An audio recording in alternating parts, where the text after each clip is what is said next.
Well, I'm excited to share with everybody an experience that I don't think you can come to this city. I mean, obviously, the cigars and you can go to the beach, but I don't think you can come to the city without going to SAGA. Yeah. Basically, that's the job that we've done with all these years. Yeah, like we have, the Santiago, obviously, it's the capital of tobacco of the world. And all these people that come here because of that always come here. And that's been the success since day one.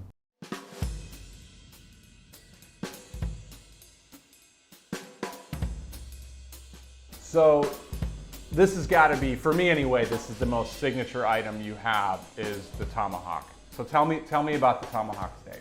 Yeah, it's 55 ounces, 56 ounces sometimes of Angus tomahawk, imported, and in a block salt of the Himalayan salt. And the magic is a great product, a great presentation, and a great chef. So that's, I'm single-handedly responsible for 25 people having a salt block in the United States because I know you got the salt block idea from New York, Yes, right? And yes. you brought it back here. Was it New York? Or Yes. And then I stole the idea from you and brought it over to a small cooking show in the United States and have sold like 25. All my friends, like I will go to a friend's house that I haven't been to for a while and they have a salt block and they say, "Oh, you're cooking." And I'm like, "Okay, I'm cooking." So that I didn't, by the way, 55 or 56 ounces. If I have a choice when I put in my order Tuesday, 56. I mean, I didn't realize there was a choice. I didn't realize there was an upsell of a bigger one. So good to know. The tomahawk, though, what's neat about it is the presentation of it. It's not just a good steak. It's not just you've got the bone and everything else like that. What I love about it is a couple things. One is that they slice it up, they put it on the block. It's a beautiful presentation. It's a presentation anybody can do at home, really, because you put it on there, and then you take a couple pieces, and you're constantly kind of just, you get your other ones kind of cooking. But what I mentioned to you before, I think where the magic of it is, it's a beautiful presentation, but you go to a nice steakhouse, whether it's here, New York, wherever it is, and you have a steak, and if you have a bigger steak, halfway through the steak, it starts to cool down. It's never the same as those first couple bites when it's hot and sizzling and when it's got all the best flavor. With a salt block, you get that all the way through the whole steak. Yeah, it's amazing. And before that, we serve it in a hot plate. And it was also a beautiful presentation, but nothing compared with the salt block. Now, because of the whole pandemic, you almost had to get rid of salt blocks. Yes. It was a tough discussion. Yeah, the tomahawk price went up like double. I couldn't get the salt and I was frustrated. I was like, how can I open without it?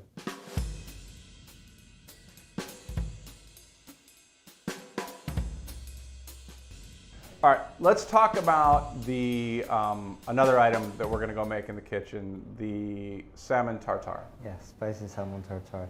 The story behind that, it's so funny. They wanted to modify the salmon tartare, and they told me that they want to add some things. Those things were ripe plantains and some other stuff, and I said, we're not having ripe plantains in a tartare. I was like, no, we won't do this. And then the chef waited a couple of days, and he said, just try this, and he just bring it. He didn't tell you what it was. He said, just try it. You should try this. And I was like, this is amazing. What's this? It's a new salmon tartare.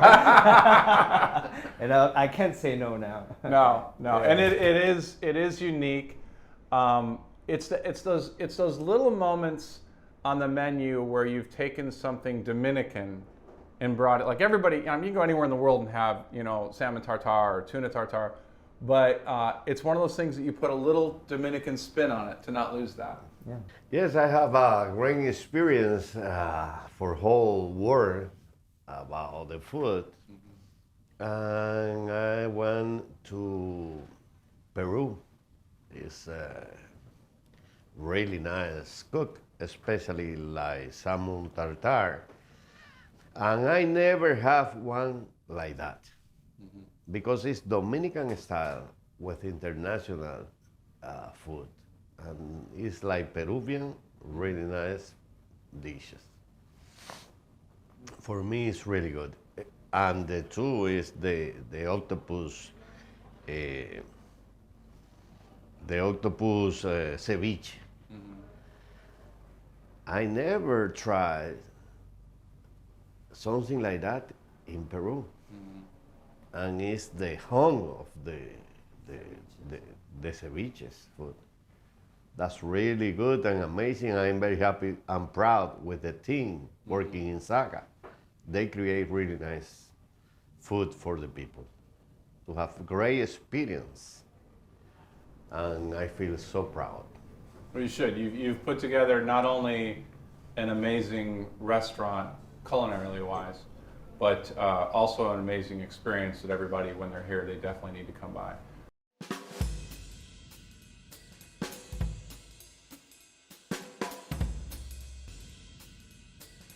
Well, let's talk about it because, you know, we're smoking a cigar, which is not something you normally get to do in a restaurant.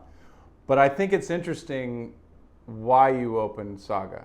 Tell the story of how you had the idea. Because it wasn't like you didn't have enough projects. There was plenty of work for you to do already, and you wanted a restaurant. The thing is, in the Buntain, normally in all the restaurants you can smoke. It's possible, but the restriction is going up. And when we made the agreement with Swisher in 2012, we had a problem because normally they came to Dominican around 12 persons plus 3 of us, and 50 persons smoking cigar at the same time was a disaster.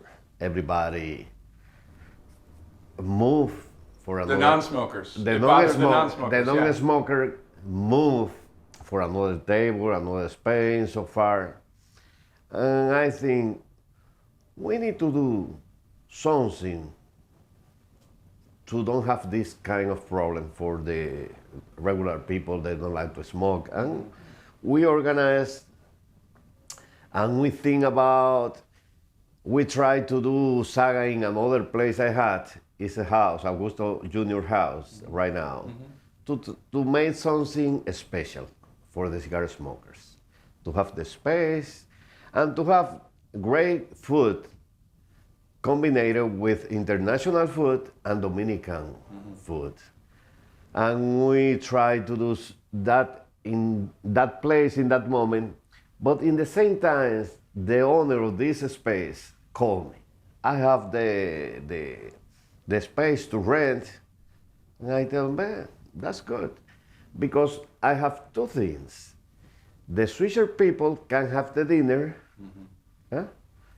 and in that meantime, we open the Villa Swisher when they come to that place, and they have the really nice hotel, 10 rooms. But what happened? We opened the restaurant. The first 2-3 months, they tried to order the dinner to bring to Villa Swisher.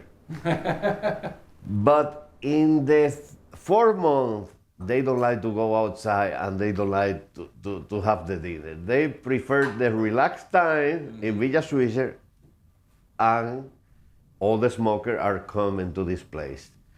It doesn't matter what factory is, all the cigar makers are coming with his best clients, and we have the great time to smoke without problem. That's the idea. That was the idea. I find it, I just think it's interesting that you built it with the intent of not impacting non-smokers just as much to make smokers comfortable. I'm going to ask you, because you know I'm sitting now with Nurka, but I already know the answer. You know, when SAGA was a brand, you didn't like the name. It's like a bad baseball player here or something like that. So now you use SAGA on the restaurant, but that's not really its only name. Yes, because in our tradition, especially in Santiago, SAGA is when you are the bad really player, bad at something. really You're bad. the worst. You're Yes, SAGA. and I don't like in that moment. But Nirka create the brand for cigars, and when we tried to have the name for the restaurant, I received the nickname of Saga. Saga is S-A, sabores is the blend, the tasting, the flavor. Ga is gastronomic. Right. And we create So you hijacked the letters to make it something else. yes. That was really funny because in the first time I don't like the name. So Isis, you run this. Yep. And I find it interesting, your family, which is 6 generations of tobacco, was not the route you wanted to go. Well, I don't know if it's the route that I want. I just felt passionate about it. Like when I started coming here, it was not because I was passionate about restaurants. I have to be honest. I was passionate about good results, and we weren't having it. So I started coming here, part-time job. I worked at Swisher the whole morning, afternoon, and then I came here just to talk to the employers, to talk to the clients and stuff, and to see how we can improve. And that was 7 years ago, 6 years ago. And then I went to Spain to do my master's, and in the middle of the program, I just stopped what I was going to do when I come back to the Dominican Republic. I was going back to Swisher, help Nick and De Los Reyes, but I really wanted to come back to SAGA and work full time. And that's what drives me today. Hopefully tomorrow will be the same.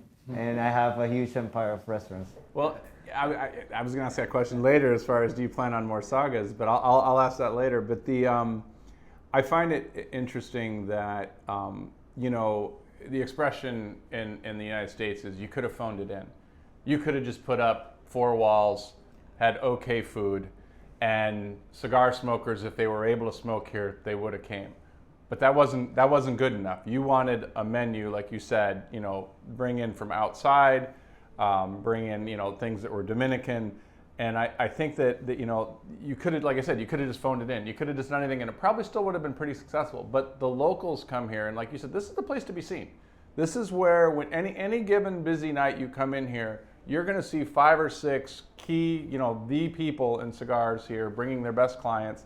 So the attention to detail, like I've eaten here numerous times, and I'll see the waiter when he puts down just a bottle of water, he'll make sure the label faces you. And I thought of this the other night because he did it again, and he put down a bottle of water and he made sure the label faced me. And I thought, obviously he knows because he's rotating it. But I thought, I wouldn't really think of that. But what's more pleasing for me to look at sitting there, the back of the bottle or the front of the bottle? It's not a status symbol thing. So, your background, as far as you're very precise, you're very detail oriented. I've seen you walk around and the things you look at. It's obviously helped you. Did you get that from him, or? I guess I learned that from my dad. He's really detail oriented. He's the most detail oriented. You said that why didn't we just phone it in? My dad will never do that in his life. He never does that. He's gonna do something, believe me, he's gonna do it great. How do you want people to feel when they come here? Smokers or non-smokers, what do you want them to feel when they come to this place? They have a great experience because we have some special menu for different people. Good fish. Now we have, for example, the dorada of the oven. It's really nice. And for me, when I bring my kids, Cesar, Andrea, and they love the food, it's good. And especially when you come with people and they like to order a monigiri, the spicy salmon tartar, the octopus ceviche. That's great. But especially a Dominican meat too. It's not only the tomahawk. This is the main flap we have. Wait, there's other meat on the menu? And that's great. You can feel the people enjoying the moment, especially when you are a smoker. Non-smoker, they have the area and they enjoy the food. We have so many people, they go in front and they stay in that area and they enjoy it. But when you are cigar makers like us, and you are celebrating a moment or bringing a friends, for me, I feel so happy to see the people enjoying in the restaurant. That's the great moment for me. Also, we want to surpass the expectation of all the customers that come here. That's the thing that we always talk about here, our team. We always talk about this. Like, people don't come here because they have to. They come here because they want to have a really great dinner, a great experience. So we come here with this in mind, that if the customer wanted to just have a nice dinner, he's gonna have a great dinner, a great drink, and a great service. So every time they go out, they want to come back, even though if their budget, because it's not. I have to tell you, it's not a cheap restaurant for the city. No. It's not, because our standards are high. But if their budget can let them like come every month, they definitely want to come every 2 months, because they get this experience that they just love.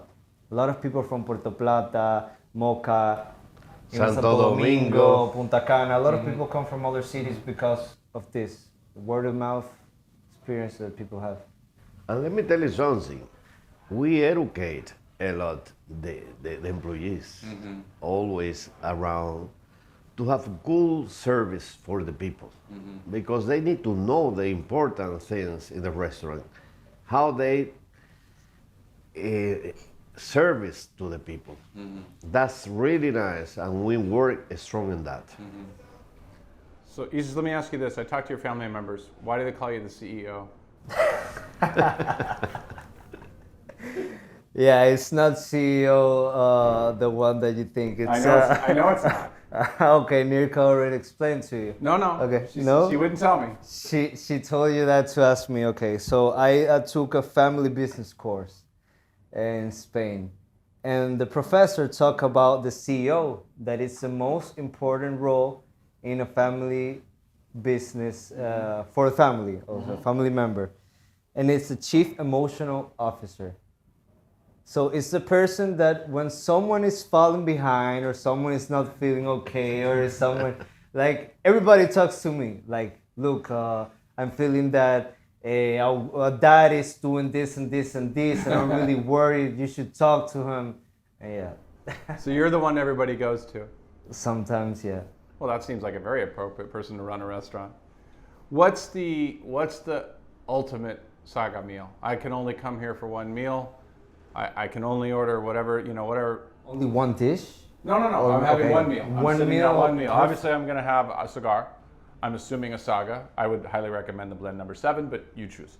But what would be the meal? I can only have one set of items. Okay, perfect. So do you want to drink wine? Sure, why not? Give me the perfect meal. That someone only has one day here. They're coming to Saga for dinner. What's the perfect meal? Okay, so let's say you order white wine first. Then you must have the spicy salmon, tartar, and the monigiris, foie monigiris. That onigiri is made from foie gras. It's amazing. Okay. My dad is gonna say 2 appetizers also besides that. So For me, one of the best is the octopus ceviche. That's really good. Always I order the monigiri too, because Monica is love that. The name Moni is Monica, and giri the style. So it was named after her? yeah. Oh, okay. Caesar creates a pasta. My son Caesar have the pasta with octopus. It's really nice. So Cesar made that up. Yes. He's 14 years old and he's already making up dishes. And it's the second most sold pasta. Really? Yes. Wow. Okay. And depend of the time for the main course. Sometimes I love the tomahawk. It's really, really nice. But sometimes do you like something different? I love the asopao de camarones. is the wet rice with the strings. It's really nice. It's, in Spain, the name is arroz caldoso. It's the wet rice. That's really good, especially when it's raining. And sometimes I love the fish, the dorada, sea salt or at the oven. That's really good. But sometimes, do you like a risotto? Really good risotto. Caesar too love the salmon with pistachios. It's really good too. That's another really great dish here. The pistachio salmon. I think we're going to need a few more days for everybody. I mean, there's a lot of food. I think that's what, you know, it's funny because I was curious how you're going to answer that because you didn't really give me one meal. You gave me like 6 meals. Oh, but stop there. We're not at dessert yet. Remember the dessert? I know. Remember? So this is the big one. You haven't tried the tortilla. The tortilla de tofu is the best dessert you can try. I made a confession to Isis before we were doing. I've actually never. I don't know how many meals I've eaten here, but I've never had dessert because I've never made it that far. So tonight, I'm inviting some friends over. We're gonna sit down. We're gonna have dinner, and I promise I will try the dessert. And do you have do the sushi? We have a sushi collection. I had sushi for lunch today from here. Yes, really good. Yeah, it was very good. So let me. You mentioned it a little bit earlier. Are there plans to open up another Saga? Is that like, you know, not in the immediate future, but something you play with, or would you worry you can't recreate the experience? Because this is very magical. I mean, this is the people that come and the you know everything. Could you replicate this? I guess that maybe we can have another Saga in this country, but that will be it, and it will be like in Romana or Punta Cana, that it will be like a touristic site, but I don't think another Saga can be done in DR. And the States, you know, the regulations and all the stuff, maybe it would be really hard to open a Saga, but we would love to have like representation in the States, maybe, I don't know, Miami, New York, something like that. And Well, speaking from someone in the States, this is our dream restaurant we want in the States. We want a restaurant we can smoke at. What state do you think will be easier for a Saga to open? Wow, that's a good question. You know, Florida, Tampa is you know you have to go for the cigar centric area. So you're really talking Florida. Maybe Texas, which is another one which has a higher concentration of cigar smokers. But yeah, I mean that's the $1 million question. I mean, you just don't really know, and I mean, and that's what's hard. Maybe the viewers will help us to decide if we should do a Saga. Yeah, there we go. We could do a little poll and say, okay, what city should we open it? We're gonna have some guy in Wells, Nevada, that says it should be here. You know. But Santo Domingo, right now, is a really good place because it's growing a lot about cigar smokers, and they need one space in Santo Domingo, like Saga, with the open space, and they can smoke, non-smoker area, but it's really good, the idea to have in Santo Domingo. And Santo Domingo have a lot of people. Yeah, and I think people miss that with the restaurant. They don't realize, so like the main patio or terrace, like what do you call the big area, the biggest area out here? Terrace. The terrace. So people don't realize that's open. Like it's the smoke just goes away. I mean, so you can be a non-smoker there, and you can actually be comfortable. You know, I mean, obviously you're going to be close. You know, people smoking with you, but I would love to see it recreated because you know if somebody comes here and they post a picture of here, everybody in the United States that's ever been here is like, you know, wow, you know, you're lucky, or they want to go back, and I think it's very special. What would you do if you weren't doing a restaurant? Oh my God. What? Definitely work in the finance department of the family group. Okay. Yeah. I'm doing that, but I'm not working full time on that. But definitely, I will work for the family group. Is there ever been a moment here at the restaurant where you've had to just completely change your mind on something, like 180 degrees, like, oh my gosh, we can't do this. This is wrong. Of course. Yeah, of course. We also make parties here. Okay. Like parties, a lot of people DJ. Yeah. and the music, the most famous DJ is the one that puts the music the loudest, and we have issues with the with the neighbors and stuff. Well, yeah, and I've been to Dominican parties, and no offense, they like their music really loud. Yeah. They really do. And I mean, the only party I see here now is right before Pro Cigar, and it's the Tuesday before. Matter of fact, there's actually a cocktail party there, and we all kind of leave the cocktail party and come over here. But it's kind of the unofficial kickoff to Pro Cigar. I mean, this is the place everybody wants to be. And years ago, I remember it was easy to get a table for that night. Now, you said the other day, you have nothing to do with the guest list on that night because you don't want to tell people. You have to tell people no. I don't want problems. That's my dad and Nico's problem. Yeah, but also we have a surprise for this year. We have another party after the Friday gala. We have an after party here in Saga. Oh.